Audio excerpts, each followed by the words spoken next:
Comment faire sortir les femmes de chez elles? Comment les faire se rencontrer et créer de la cohésion sociale dans leur quartier, puis à l'échelle de la ville? C'est de ces questionnements qu'est née l'association Rougemont Solidarité, partenaire de citoyenneté possible sur nos actions en systémie à Sevran depuis plus de 3 ans.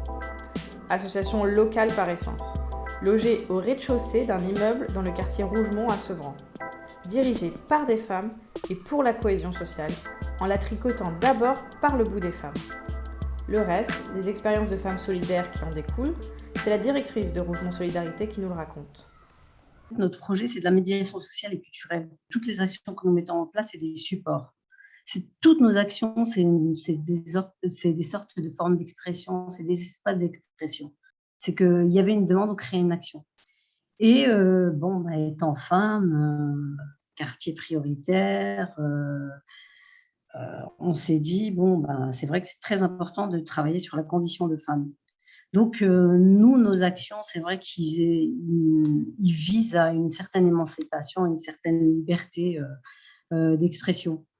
Nous avons un volet qui a été créé 5 ans après la création de l'association. C'est expression et création de femmes. Alors, dans expression et création de femmes, en fait, elles peuvent mettre ce qu'elles veulent. C'est pas un volet qui tend à être que vers les femmes.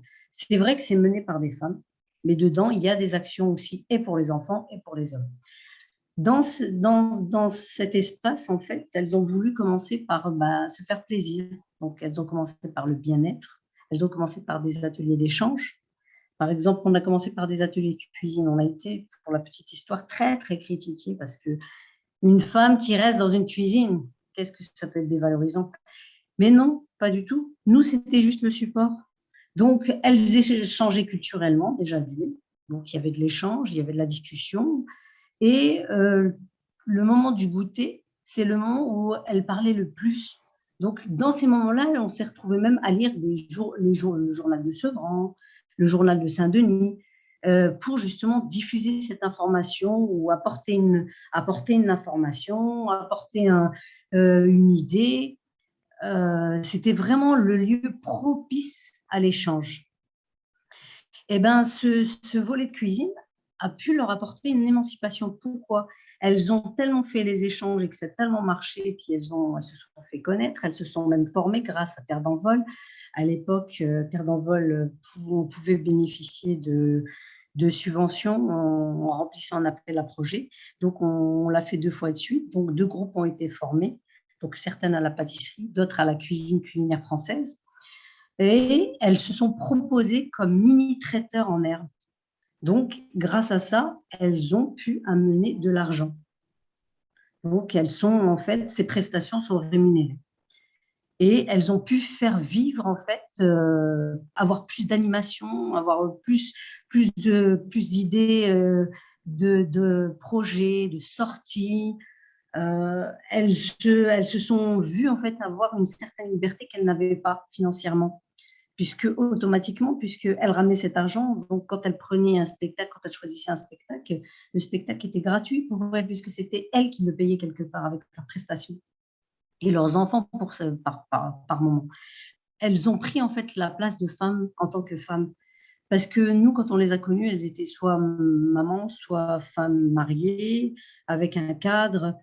Petit à petit, certaines ont pu passer le permis malgré la barrière de la langue à Aulnay. On a pu avoir un partenaire qui pouvait leur faire bénéficier justement de passer le permis avec des facilités.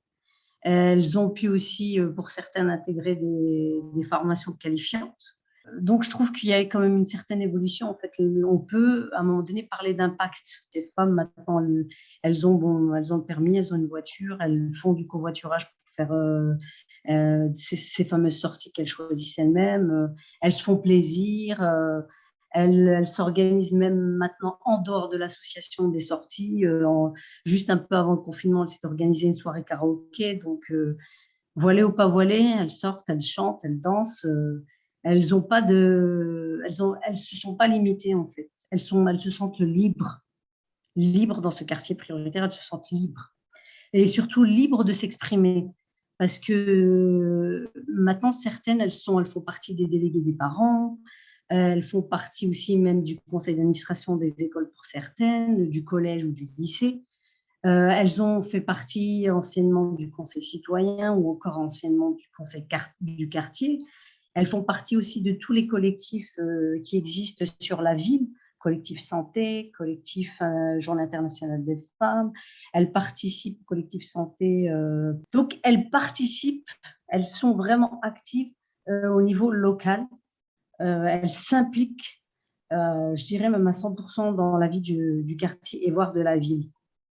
Et elles sont reconnues, hein. On les connaît maintenant. Mouvement Solidarité a vocation de la solidarité. Et d'entraide, c'est vraiment un lieu où elles peuvent rire. Elles appellent ça, par moments, elles disent l'association, c'est chez nous. Elles considèrent que puisque nous avons 2 locaux hein, pour info, nous avons un local administratif où il y a une permanence psychologique. Nous avons une mise à disposition d'une psychologue une fois par semaine. Et cette psychologue, en discutant avec elle, on a pu mettre en place des groupes de parole. Donc, nous avons un groupe de parole par mois. Pour l'instant, c'est que depuis à peu près une dizaine d'années, c'est que des femmes. Hein. On n'a pas encore pu passer aux hommes. On espère évoluer de ce côté-là, même si on a 22 ans. C'est ça, ça prend du temps en fait. Hein. La prise de conscience est très, très, très longue. Donc, on aimerait justement arriver à avoir plus de papas. Nous avons les papas. Hein. Nous les avons sur certains secteurs, mais nous ne les avons pas à 100% encore. Ils s'impliquent, par exemple, dans les sorties famille. Ils sont là parce que nous, c'est des sorties famille. Nous, vraiment, c'est une association à vocation familiale. Nous, on ne prend, en fait, sur le secteur enfance, on ne prend les enfants que si les parents s'impliquent. C'est pas de la consommation, on n'est pas une garderie. Faut que les parents, on discute avec le parent pour trouver. En fait, ils peuvent trouver leur place. Il y a des possibilités de trouver sa place. On fait très très attention à ça. Nous, toutes les personnes en fait qui côtoient l'association s'impliquent à un moment donné dans l'association. C'est ça, de toute façon, une association, c'est qu'à un moment donné, nous, on puisse lâcher prise et puis que les habitants du quartier puissent plus s'en imprégner, puis la récupérer, puis qu'elle ait une longue vie. Hein.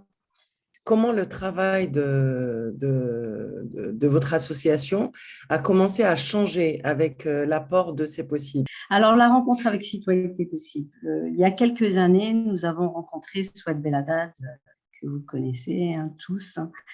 Elle est écrivaine. Elle était à résidence à Sevran pour écrire une pièce de théâtre sur la radicalisation. Pourquoi ne vois-tu rien venir? Donc, quand elle est passée au service culturel et théâtre de la Poudrerie, qui sont des partenaires privilégiés de l'association, ils lui ont dit va voir l'association Rougemont Solidarité.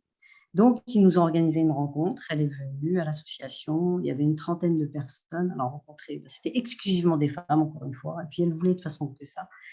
Elle a rencontré ce fameux groupe. Hein, donc, en discutant avec elle, je crois qu'il y a eu un coup de foudre, je crois, réciproque.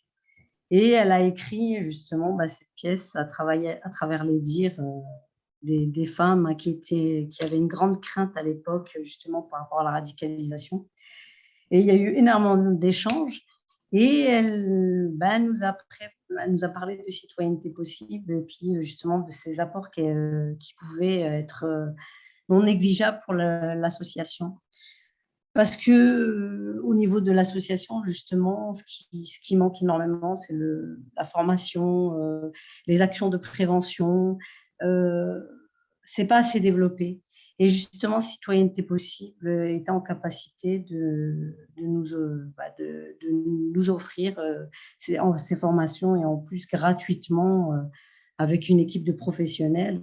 C'est pas nous qui allions dire non, non, non, merci, nous sommes trop occupés. Hein. Bien au contraire, hein. On a dit welcome, venez, venez, venez. Donc, c'est comme ça que ça a commencé le partenariat avec Citoyenneté possible. Quand c'est l'enfant qui explique aux parents comment utiliser son portable, c'est difficile quand même pour le parent de pouvoir à un moment donné avoir accès à ce que son enfant utilise. Donc, ce qu'a apporté Citoyenneté possible, justement, c'est ces outils-là. Donc, à un moment là, au jour d'aujourd'hui, le parent est quand même maintenant en capacité de pouvoir contrôler ce que fait son enfant.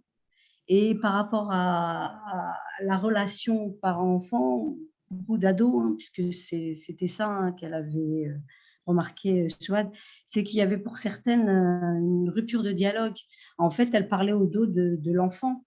Donc, ce qui a été apporté à ces femmes, c'est à un moment donné, encore une fois, des outils pour pouvoir dialoguer plus facilement avec son enfant. Donc ça a été l'impact, c'est que maintenant certaines, il y a plus de liens avec l'ado, la relation est moins difficile, la facilité pour parler est quand même là. C'est ce qu'on, le constat est là, c'est ce qu'il en ressort, hein, de ces formations-là. C'est que certaines ont pu, à un moment donné, établir un réel dialogue avec leurs enfants et puis surtout le garder. Et aussi, ce qu'a apporté ces formations, c'est qu'à un moment donné, nous, on a pu, à un moment donné, faire une mise en scène. C'était une maman avait son fils qui devait avoir un conseil de discipline. Donc, Souad nous a préparé à ce conseil de discipline. Donc, avec cette mise en scène, prof, parents, délégués de parents, le tour de table, vraiment les conditions, hein, d'un conseil de discipline, puisque moi, je faisais l'accompagnement. Donc, cette maman, franchement, ne s'exprime pratiquement pas. Et pendant le conseil de discipline, tellement qu'elle avait été bien préparée, elle s'est libérée, quoi. Elle a confié des choses sur son enfant, des choses privées, puisque c'était quand même, il y avait un divorce, il y avait un remariage, des enfants d'un autre mariage. C'était vraiment une situation très difficile que l'ado n'avait jamais révélée. Donc là, la maman a pu le déposer au conseil de discipline. Bon, l'adolescent n'a pas été renvoyé. Il a été gardé au collège, heureusement pour nous. Et la maman, maintenant, elle va plus facilement dans ces institutions qui est l'école, quoi. Quand il y a un rendez-vous, elle suit d'ailleurs, elle suit son enfant maintenant via Pronote, parce que Pronote, beaucoup ne savent pas l'utiliser. Et ces formations ont pu justement nous permettre de leur mettre en place, nous, après, grâce à Citoyenneté Possible. Nous aussi, on s'est dit, tiens, pourtant Pronote, voilà, pourquoi pas mettre en place des ateliers pour aller sur Pronote, et puis cette solidarité entre parents, pour s'entraider avec un jeune étudiant avec une technicité informatique extraordinaire. Après, on a eu droit aussi à la formation du poids des mots.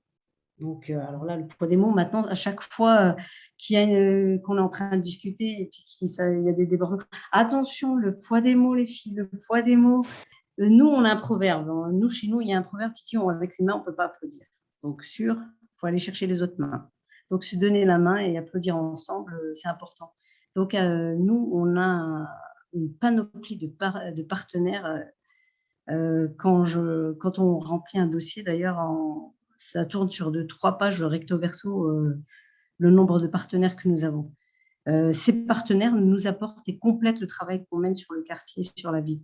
Donc, c'est très important pour nous de pouvoir développer ce tissu partenarial. Donc, c'est pour ça que nous, on continuera de travailler avec Citoyenneté Possible et travailler avec d'autres associations. Et ce qu'on a fait aussi, c'est que justement, nous, après, on a mis en lien, puisqu'on a d'autres partenaires, on a mis en lien pour que Citoyenneté Possible puisse continuer ce travail sur Sevran, parce qu'il y a un réel besoin sur Sevran. Par le biais de Souad, justement, Rougemont a pu rejoindre un groupe d'associations des quartiers populaires. Comment pouvoir avancer justement ensemble pour travailler avec ces associations qui ont les mêmes problématiques, qui vivent les mêmes difficultés et qui ont besoin d'être fortes ensemble. Et en effet, on a travaillé, on a fait des ateliers sur l'estime de soi, sur l'argent, quel est notre rapport avec l'argent. On a fait des formations sur comment répondre à une discrimination ou à une attaque raciste ou sexiste. Et puis, on a continué à travailler ensemble jusqu'au jour où il y a eu le FGE, c'est-à-dire le Forum Génération Féministe Égalité. Et là, on a commencé à travailler sur un plaidoyer ensemble, je veux dire avec des associations de femmes qui sont dans les quartiers pour voir quelles sont les priorités communes voilà, a présenté justement à ce forum qui avait mis en avant les violences contre les femmes. Et Sherifa était là. Et puis, on a commencé à travailler ce plaidoyer. Et puis, il y a eu l'opportunité pour rencontrer la ministre des Villes grâce à C'est possible. Et Sherifa était là pour justement parler de la formation ce jour-là. Donc, je ne sais pas si tu peux parler de ce travail de groupe et qui a fini juste en septembre. Là, par exemple, on a fait un peu la même chose, mais avec la ministre de l'égalité. Donc, toutes ces associations étaient là présentes. C'était très important de pouvoir... déjà, c'était valorisant pour nous en tant que membres associatifs, militante associatif, de pouvoir à un moment donné être entendu. Et ce qu'a permis le FFMED, déjà cette rencontre de toutes ces associations sur la Seine-Saint-Denis, et ces échanges, ces concertations, ces rencontres régulières, où on peut dialoguer, et puis quelque part c'est une sorte de formation entre guillemets, puisque des thèmes sont choisis et puis les personnes présentes. Donc, on continue continuellement, on est en apprentissage, c'est super sympa pour nous. Et là, pouvoir rencontrer des ministres, que ce soit Nadia et ou Madame Moreno, a été une chance pour nous d'être entendus à un moment donné, parce qu'on est quand même une petite association. On fait partie de pas mal de réunions avec la ville, où on peut rencontrer l'État par l'intermédiaire de la déléguée à la préfète. Mais là, pouvoir rencontrer ces ministres et pouvoir entendre notre voix, parce que quelque part, on est porte-parole de ces habitants qui sont derrière nous, pour moi, était très important. Moi, le thème était la formation, c'est-à-dire avoir plus, encore une fois, des actions de prévention et plus de formation, outiller les gens, c'est très, très important, que ce soit des professionnels ou des amateurs, ou des militants ou des bénévoles d'associations. Je pense qu'au jour d'aujourd'hui, il est très, très important d'outiller les personnes pour pouvoir faire face à toutes ces problématiques que nous avons dans nos villes et dans nos quartiers prioritaires, pour pouvoir évoluer et pour pouvoir répondre justement à tous ces besoins. Et d'avoir des facilités aussi, parce que la lourdeur administrative nous étouffe par moments. Donc, si on pouvait avoir un allègement et puis avoir plus de moyens financiers, bien sûr. Et bien là, a été un moment propice pour nous de pouvoir le dire à ces ministres. Et puis, c'était essentiel. Ça a été essentiel, et on a eu cette chance. Parce que pour moi, ça reste une chance de pouvoir m'exprimer. Et puis, avoir cette reconnaissance, parce que ne faut pas se leurrer, on est toujours en recherche de reconnaissance. Je voulais savoir si vous étiez touché, entre guillemets, par les JO, les énormes travaux qui sont en train d'être faits en Seine-Saint-Denis. Comment et quel impact ça a, en fait, y compris sur votre territoire, et quels impacts tu penses que ça pourrait avoir sur le long terme? Nous, l'AMIA, je ne te le cache pas, nous, à la rénovation urbaine, ça fait depuis plus de 10 ans que nous la vivons. Le quartier a subi des grandes transformations, de nouveaux équipements qui étaient nécessaires au quartier. Là, par rapport au sport, petite information importante, à nous, l'association, on a toujours, comme on est sur le collectif santé, on a fait une transversalité par rapport au sport. Donc, on a un volet qui s'appelle sport santé, et nous avons amené du sport sur le quartier pour les femmes, exclusivement pour des femmes. Donc, on a commencé par la gymnastique d'entretien. Après, c'était de la gymnastique fitness, du renforcement musculaire. Et étant donné que beaucoup de femmes c'est des femmes sédentaires qui n'ont jamais fait de sport, on a amené un sport, le Pilates, parce qu'elles ont des douleurs, des opérations, elles n'ont jamais fait de sport. Donc, pour certaines, donc, on a mis du Pilates en place. C'est la 3e année. Avec le confinement, ça a été très dur. On a essayé de le faire en extérieur, mais c'était très dur de faire du sport en extérieur dans un quartier prioritaire, puisqu'on a eu, dès qu'on s'est mis à faire du sport, ils ont commencé à sortir téléphone, ces imbéciles. Donc, c'était difficile, on a arrêté très vite. Après, on a essayé de le faire en visio. C'est pas évident d'avoir du visio au jour d'aujourd'hui pour tout le monde, hein. Quand on est maman à la maison avec un mari ou des enfants, ça n'a pas fonctionné. Bon, ça va, on a repris là. On s'attendait à avoir un flop, mais au contraire, tous les groupes sont complets. Par rapport aux équipements sur la ville, bon, nous, on a un équipement, hein, le gymnase vient d'être réhabilité, hein. Il est arrivé sur le quartier en 2017. C'est un énorme gymnastique. Bon, la seule connerie, c'est qu'il n'y a que 2 salles, hein. Une salle collective et une salle de boxe. Nous, pour pouvoir bénéficier du sport, on a fait du chantage, on ne vous le cache pas, hein, on a menacé l'élu au sport, pour la petite histoire. Gentiment, on lui a dit on irait faire du sport dans son jardin. On inviterait sa femme, bien sûr, parce que, attention, c'est important. Et puis, il a refusé de nous recevoir. Et puis, un jour, on a pris nos tapis et puis on est parti. Il a été informé qu'on était sur le chemin. On allait à pied, bien sûr, hein. Il habite sur Sevran. Il nous a appelé, il nous a dit « Faites demi-tour, j'arrive. Ne vous inquiétez pas, j'arrive. » Donc, on a été reçus et on a fini par avoir ces fameux créneaux qui sont chaque année, c'est une bataille d'avoir des créneaux au gymnase parce que les salles ont été dédiées, la salle a été dédiée à la boxe. Donc, ça a été difficile d'avoir ces créneaux. On a fini par les avoir et puis pour l'instant, ils sont maintenus. Sinon, on a d'autres gymnases qui sont dans un sale état, qui sont voués à être rénovés. La piscine, malheureusement pour nous, est fermée. Ils ont commencé les travaux, justement, à la sortie du confinement. Ils ont commencé leurs travaux, donc il n'y a pas de piscine pour les enfants ni pour personne. Par rapport au JO, nous, on fait partie d'une concertation et d'un travail qui est mené avec le théâtre de la Poudrerie. On a en fait mené tout un travail de fabrication de bars qui a été lancé sur le canal avec un feu d'artifice. Et il y avait beaucoup d'associations sportives en action et des associations culturelles aussi. Et pour l'année prochaine, je pense qu'on vise un peu plus grand, carrément une semaine peut-être sur le sport. Donc, on rentre tout doucement dedans, on va en faire partie. Nous, on voudrait garder le volet sport-santé, on voudrait faire plus de stages pour amener des nouveaux sports.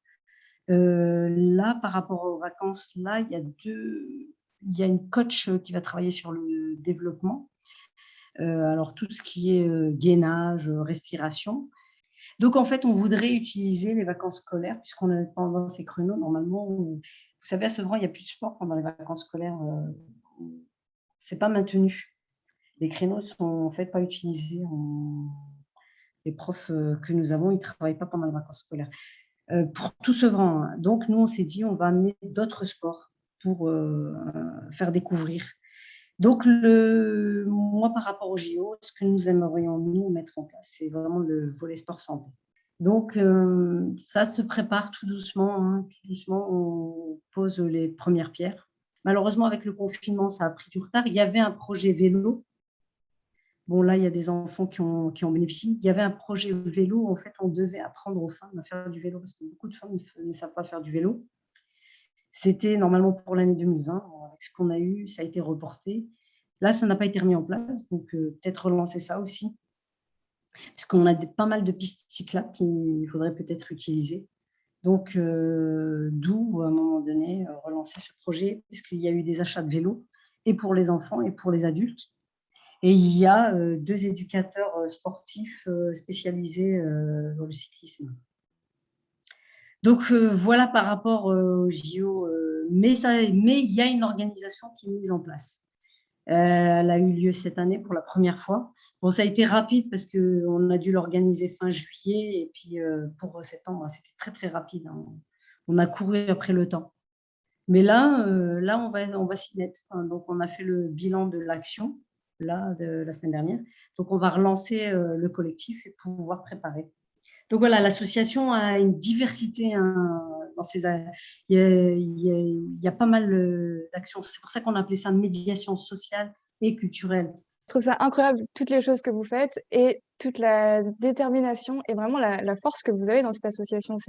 Tu lâches jamais rien, quoi. On est des militantes, en fait, des militantes dans l'âme. C'est pour ça que quand on vous dit À un moment donné, on était prêt à aller faire du sport dans son jardin ou faire du sport devant le gymnase, qu'il pleuve ou qu'il vente ou qu'il neige. Avec nos tapis, on aurait, voilà. Ça aurait fait mauvaise presse, hein, c'est sûr, mauvaise image. Mais on a fini par gagner. On a gagné. On a eu nos créneaux. C'est dommage quand même d'en arriver là, mais on est obligé à un moment donné de s'imposer. C'est comme les espaces publics. À un moment donné, on est obligé de les récupérer. Donc, comment les récupérer? En menant des animations sur ces lieux, entre guillemets, critiques. Donc, nous, au jour d'aujourd'hui, hein, sans prétention, on est en capacité de le faire, c'est-à-dire le groupe, il est en capacité de se dire, tiens, aujourd'hui, ça va pas là, tiens, on va y aller là. On s'est déjà posé dans des lieux vraiment très, très, très critiques. On a pris thé et café, on s'est posé, on est venu nous demander ce qu'on faisait là et on leur disait, nous, on ne vend pas ce que vendent les autres, mais on peut vous proposer du thé et du café si ça vous dit. Prostitution des mineurs, nous, malheureusement, on a une famille qui a été touchée, une solidarité s'est créée autour de cette famille.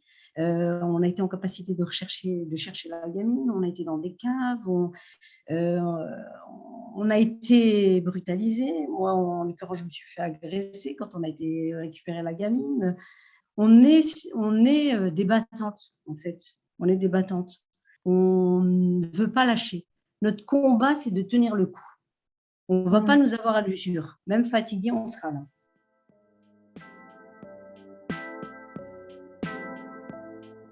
Merci à Chérifa Bounoua, qui est véritablement une force de femme engagée pour son intervention et ses partages. Elle qui habite et participe à la vie de la cité sevranaise depuis plus de 20 ans.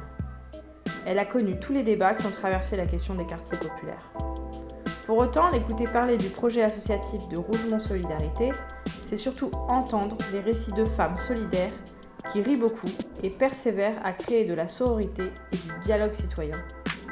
Si vous voulez en savoir plus sur le travail de Citoyenneté Possible, nos actions en partenariat avec Rougemont Solidarité, visitez notre site internet citoyennetépossible.com. Pour nous soutenir, vous pouvez aimer et partager ce shortcast. N'hésitez pas aussi à laisser un commentaire, on lit tous vos retours. Et abonnez-vous à notre chaîne. Enfin, surtout, prenez soin de vous. Buvez bien 30 ml d'eau par kilo et par jour et continuez d'oser le dialogue.